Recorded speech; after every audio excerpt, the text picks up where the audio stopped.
Welcome to the LahSET podcast. I am Lauren Hale, a nurse and the founder of LahSET. LahSET is a company focused on helping people through their difficult healthcare journeys. We carry the burden of navigating the healthcare system so that you can focus on healing.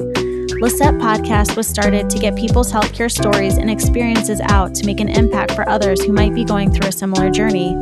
We hear from both patients and healthcare professionals. Today I have Jennifer DeLong with me. She has multiple sclerosis, and she happens to be my cousin as well. So I have known her for her entire life and almost my entire life. I'm just a few years older than her.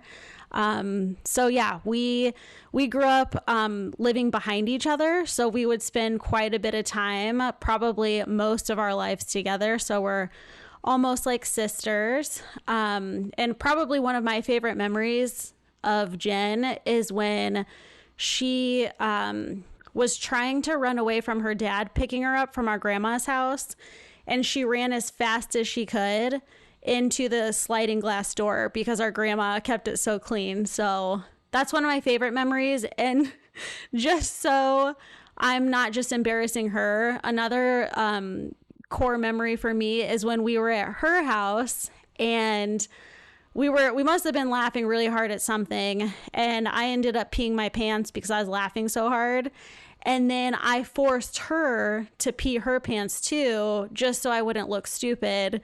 And obviously now as a mom, I think back and I'm so sorry, Aunt Sheila, because then you had to clean up 2 pees instead of just 1 pee. So anyways. Well, the embarrassing part is that I listened to you and I did it. That's embarrassing for me.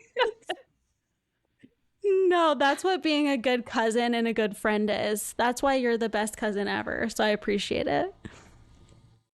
So Jen, why don't you tell me a little bit about yourself?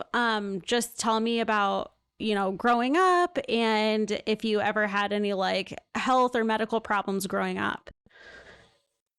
Yeah, so I'm 34 years old now and I live in Florida, but I grew up in Ohio. I moved here to Florida 11 years ago. I can't believe it's been that long, but yeah, 11 years ago.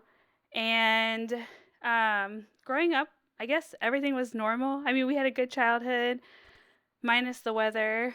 Uh, I do not like the snow. So, Yes. we're in a small town. I didn't really have any health issues until high school, and we had a big mono outbreak in high school.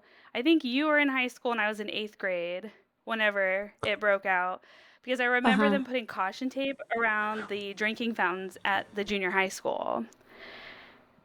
Oh And my so, gosh. yeah, yeah. And so when I was in 9th grade, I'm pretty sure that's when we had study hall together. And I remember Mm-hmm. being really upset because I had to miss like multiple weeks of school and I couldn't be in study hall with you. And I had like mono, very severe mono. So my tonsils were very, very inflamed. You could like see them out of my throat. And I had a full body rash. I was very, very tired. Um, and that took a lot out of me. But then I didn't actually start experiencing any symptoms that I now know were related to MS until I was in college when I started having severe migraines. My mom had taken me to Gallion to a neurologist. I had an MRI. They said everything was fine. So we didn't think anything of it. And then I went to college and I had a professor who was not very kind. And she kept telling me I was not being truthful because I couldn't see her writing in red when she wrote with red on the board. And so she would not switch to black for me. So that was really upsetting. But that's actually one Oh of my my main symptoms gosh. and how I got, yeah, that's actually how I was diagnosed when I moved here. Was color blindness was one of my main symptoms. I did not know that. I had no Yeah. idea. I probably let you hmm pick out some of my outfits. They probably didn't match, and you thought that they did because you were colorblind. Well, basically, I'm not colorblind now, but when I had an MS exacerbation, I have optic neuritis, which then causes some color blindness. It can present itself as that. So I think you were in luck back then. Oh, okay. Well, good. Yeah, I had no idea that that's one of the symptoms. I didn't either. That's crazy. Okay, so you went to go see the neurologist in Galleon, and then you started having some of those symptoms in college, and then did you end up going to see another physician who was able to kind of like guide you a little further? No, I think I went back to my primary care doctor. They couldn't really figure out. I was on multiple different headache medicines. And I know I went to see an eye doctor. They didn't mention anything about the color issue. They put me with glasses. I ended up with bifocal glasses, which I don't need at one point. So I Oh just my didn't wear them because gosh. they would always make me dizzy and make me sick. Yeah. That's crazy. Yeah. So then, what test did you end up having, and how long did it take you to get diagnosed with MS? Well, so I ended up getting pregnant with Hayden in 2011 and my migraines went away. And so I sort of like stopped um, researching what I could do for migraines. And in between all of that, too, I had seen an OB specialist and they put me on different birth controls to try and control the headaches, maybe a hormonal thing. Um, Okay. so when I got pregnant, my headaches went away. And after I had Hayden, they never came back. So I sort of just stopped looking for help because I didn't think I needed it anymore. Okay. So when did those symptoms come back? So in December of 2013 is when my symptoms came back, and I had Hayden in July of 2012. And so I was a little over a year plus the pregnancy, so maybe almost 2 years without symptoms. Oh, wow. Yeah, I know you mentioned to me before that basically becoming pregnant kind of like gets rid of your MS. And why is that? Do you know? I don't know, but I kind of stopped looking into it. But the hormone, the HCG hormone, I believe is what it's called, there's clinical trials out, or at least they were when I was researching it, that were trying to mimic pregnancy because it would alleviate the MS symptoms, which I found really interesting. Yeah, that is really interesting. So, how long were you on this journey to figure out that you finally had MS? Like, I know at one point you had gotten some MRIs, right? And they found lesions on your brain and your spine. Is that right? Yeah, so I think the headaches started when I was about 18, and I was 23 when I had Hayden. So all in all, it was maybe 4 or 5 years. And what Oh, what wow. happened was also um, I started having vision issues in my right eye, but also when I bent down, I felt like a vibration down my spine. And that was in December of 2013. And I worked for a neurologist's Okay. office, and I was just moving into my brand new house, so I thought I pinched a nerve, but it was so severe that I could feel it, like my whole body shaking like an electrocution. So I asked the nurse I work with to touch my body while I bent my neck down, and she's like, "I don't Uh feel huh. anything." But then she went behind my back and told the doctor, like, something's really wrong with Jen. She's having this, I think it's called Laramie sign, and she's having some vision issues. And so he pulled me aside and was like, I think you have MS. Oh, wow. Yeah, that's crazy that you worked in a neurology office while you were experiencing those symptoms. And otherwise, who knows if anyone would have figured that out? No, it's definitely true. And I might be biased, but I've seen all the behind the scenes work, and he's like the smartest doctor I've ever worked for.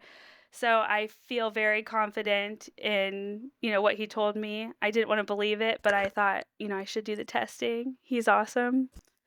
And I'm very blessed with it too. Yeah, that's awesome that you had him and you knew him and trusted him. I feel like a lot of people who are going through similar situations, they're not able to trust, or, they don't know that that physician is knowledgeable or not. So that's pretty cool. And just a little side note, can you tell us about what you do right now professionally, because you are in healthcare as well? Yeah, so currently I am a regional manager for a bunch of sleep labs here in Central Florida. Right now, I have 5 locations that I manage and about 36 employees that roll up to me. Well, that's cool. Well, thank you for what you do, Yes. because I'm sure it helps a lot of people. So, Yeah. so going back to your MS, so what kind of emotions did you have when you got that diagnosis? I don't, I just remember kind of thinking it wasn't real and then sort of thinking, like feeling a little bit relieved because I could finally know what was wrong with me, I guess you could say. It but when Yeah. you hear the word MS or multiple sclerosis, it's also kind of like nerve-wracking because everything I'd seen growing up, it wasn't like the situation I'm in today, and so I was a little bit scared but but the doctor who diagnosed me was very adamant that I would be okay if I followed what he said, and I made sure to take care of myself, and so I just thought, like, let me trust him and it's going to be okay. Right. Yeah, that's awesome. I know, like, personally as a nurse, I've seen a lot of different, I don't know if you want to call them like variants of MS, where it's like Mhm. someone is very functional. Like, I look at you, you're very functional and can do a lot of things. You're very active, to where I had a patient at one time who, I mean, she couldn't really get up or walk on her own or anything like that, and probably similar age to you now. So, it's just crazy. I'm sure a lot of thoughts went through your head, like, oh my gosh, like, what is this going to do? And how is this going to affect me? But just watching you, I feel like you're doing an amazing job. And obviously, you follow protocol very strictly to keep yourself that healthy. Yes, definitely. So, what treatments and medications are you currently getting or taking to help with your symptoms? So currently I'm taking Ocrevus. I've been on the Ocrevus now for 6 years, maybe. I get Ocrevus infusion every 6 months. That really helps me, I guess, keep my lesions at bay and not go back into a relapse. And they're not quite sure at this point if it has any type of ability to cure anything. Likely it doesn't, but my lesions have definitely not gotten bigger. They're not enhancing, and a couple of them have shrunk. I don't know, they don't know if it's the MRI technology or what, but so I've been very blessed with that. And then one of my main symptoms right now is fatigue. I cannot stay awake, and so I take modafinil twice a day to help me stay awake. Okay. Yeah, And and then when I you get take the, vitamin I'm so sorry, I forgot. I take vitamin D, no, it's which I okay. wouldn't count as a medicine, but the medicine I take is 50,000 units twice a week. So that's a really high number for someone to take. So I guess you could loop that into the Okay. actual medications. Mhm. Yeah, that's good to know. And then with the Ocrevus infusions, do you ever feel like, do you have symptoms when you're done or while you're getting the infusion that are like negative side effects, or does it usually just make you feel good right away? No, I feel great after the Ocrevus. I have no symptoms, which is not something I've experienced with any other medicines I've taken in the past for MS. The only thing I would say that happens is they have to give you a steroid in conjunction with the Ocrevus, and so I have really fast heart rate for the next couple days. Oh, okay. But it doesn't usually like affect you doing anything. You can just like feel your heart racing. Yeah. Okay. And how has your mental health been affected by this? Do you feel like it's been okay, or has it, affected it a little bit? I feel like it's kind of been a whirlwind with the mental health portion because, there's a little bit of depression because my son was so young. maybe it was just a little over a year when I was diagnosed, and I didn't know what to anticipate. So that may have kicked in a little bit. But I'm a pretty positive person. So, I kept trying to tell myself, let's find, what works for me. I'm not going to stop until I figure that out. So I did that. And then what goes into the depression too is when I was first diagnosed, I had to have high dose steroids. And so I've never Mm-hmm. been a super skinny person, but the steroids made my face swell up, my neck swell up, they just make you feel terrible. And so that caused some depression, and then a little bit of anxiety mixed in there about, what's going to happen next. I get an MRI at least every year. Is it going to show anything new? Is the medicine working? I'm going to have to switch to a new medicine. So that's really been how my mental health has been affected. Yeah. I can't imagine going through that and just like wondering what the next MRI is going to show. And it seems like luckily you've been okay with each one. So that's awesome. Yes, my most So recent one had a new lesion. But I yeah. spoke with my new doctor, and I've been under a lot of stress, which I guess you could attribute to mental health too. I've had a lot of Mm-hmm. stressful situations going on recently. And so he was not sure if the stress could actually create a new lesion or if it just exacerbates your symptoms. So we left it as is, and the lesion was in a place that wasn't somewhere to be too concerned about. So I Yeah. guess that was good, but yeah, I think stress would also go into the mental health aspect. Yeah. I mean, it sounds like it's like a vicious cycle where Mhm. you get a chronic condition, you get stressed out, you get depressed. That causes you to feel physically sick, which causes even more stress. So it sounds like it is somewhat of just a cycle. And yeah, I just hope that you keep getting positive news. And yeah, with the new lesion, that's interesting that you mentioned that. And I wonder if there are studies out there that show links between anxiety or like high stress situations and then new lesions. Because obviously, even your doctor had mentioned it, but wasn't quite sure. So maybe that's something we could look into. Or even if anyone hears this podcast and knows of anything like that, they could reach out to us. Yeah, that would be awesome. I'm just always interested to know. I try and keep my stress at bay, but I have a middle schooler, I'm a single mom, and I have a job that's pretty stressful. So I have to try and figure out in my head how I'm going to keep myself de-stressed the best I can.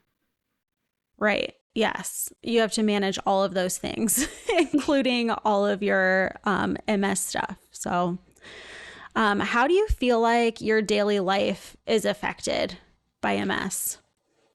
So I feel now that I've gotten it under control after all these years, I feel it's not as poorly impacted. I'm a lot more tired than the average person, and so sometimes I'll have to miss something or I don't exactly feel like going. I try to push myself because I don't want to miss anything, but I also want to make sure I take care of myself and I don't want to cause myself more harm than good. So I feel like um, currently my daily life is not as impacted as it used to be, but a few years ago, I used to feel, like I was missing out on a lot of things and I couldn't do what everyone else could do. And that was disappointing. Yeah. Right. Well, I'm glad that you don't feel like that now. And I can absolutely testify to like when I talk to you, you're constantly at Universal Studios or you're at Disney World or, you're very active, which I'm sure also just helps keep you healthy in general, anyways. So I'm just happy to see that. Yes, I love it. Um, And these Run Disney things, you don't actually have to run the whole time. So it kind of gives you like a positive vibe. And as long as you walk really fast for most of it, you can keep going. So that's also kind of kept me really positive. yes, those are awesome. And the outfits at Run Disney are always really awesome. So, yeah, next one you do, let me know and I'll post something about it because we'd love Yes, to hear about it. I will. So, what are some positive experiences you've had within healthcare, particularly with your MS? And then what are some things you think we could change in healthcare? I feel like I have a swayed version on the positives that I've experienced because of the resources and knowledge that I have. Um, I had a great experience at the Cleveland Clinic.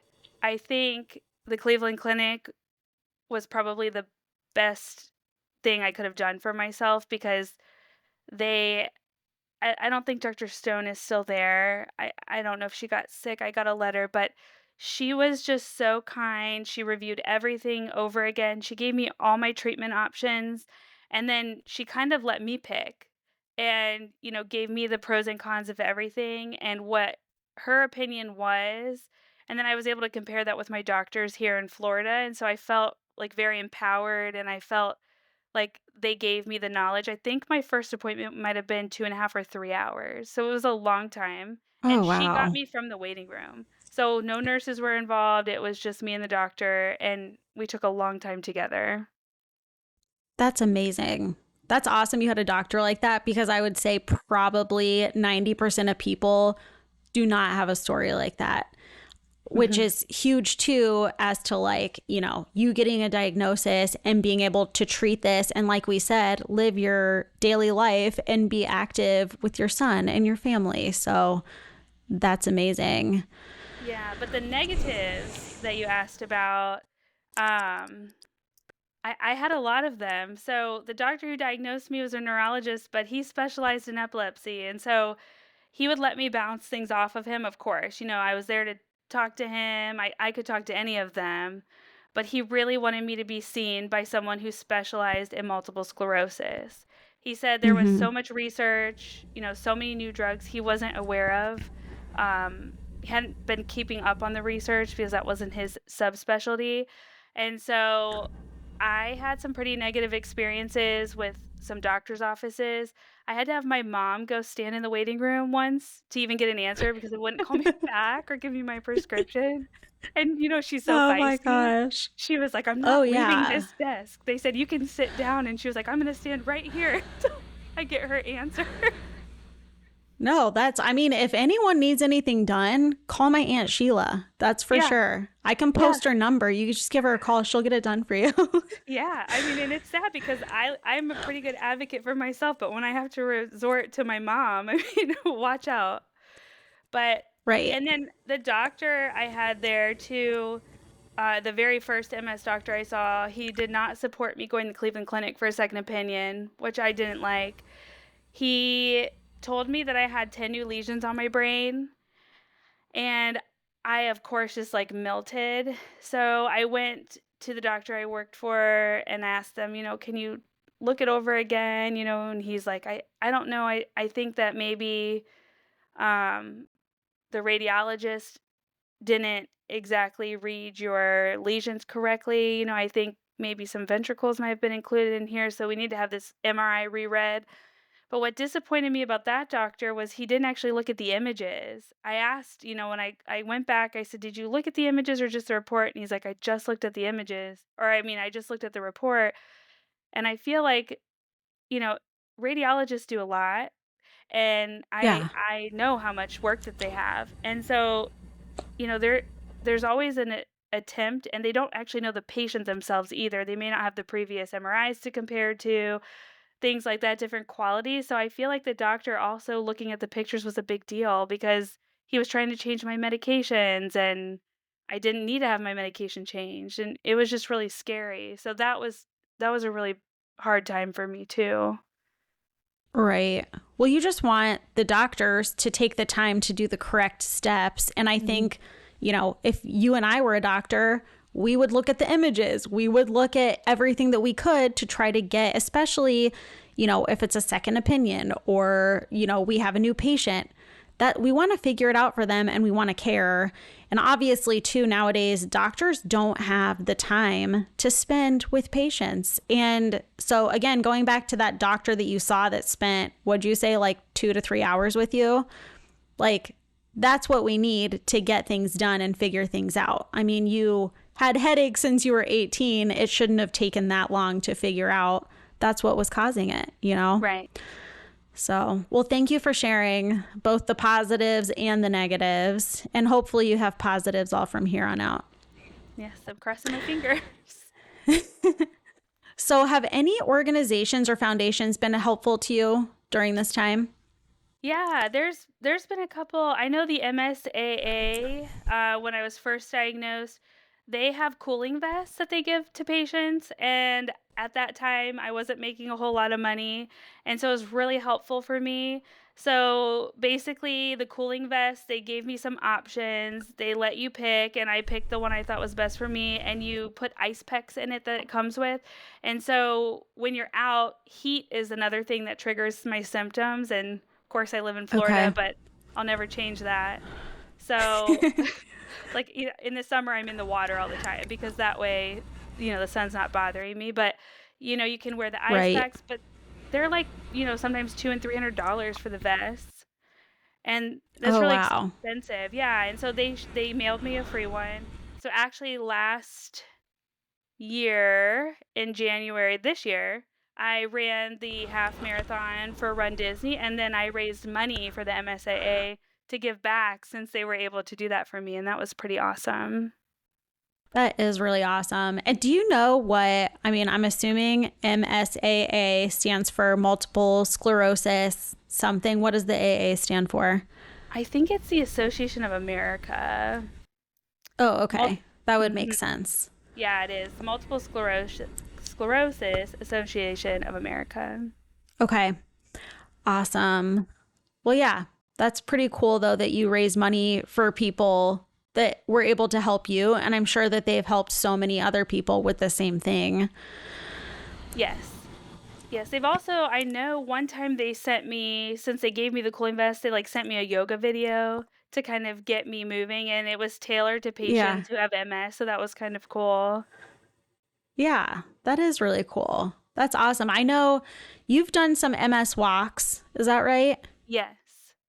Okay. And I did one when I used to live in Columbus, Ohio with Ohio Health, so that was good. But yes, obviously doing things like that helps people like you around the world, getting them things that they need so they don't have to go through the day with these symptoms. So, Yeah, and the um, walks are put on by the National Multiple Sclerosis Society, and I know that they also help patients. I don't believe I've ever had to help them, but they have like support groups that they run, and I believe all that money they raise is for that. And I know it also, I believe, goes into research, which is something that we definitely need.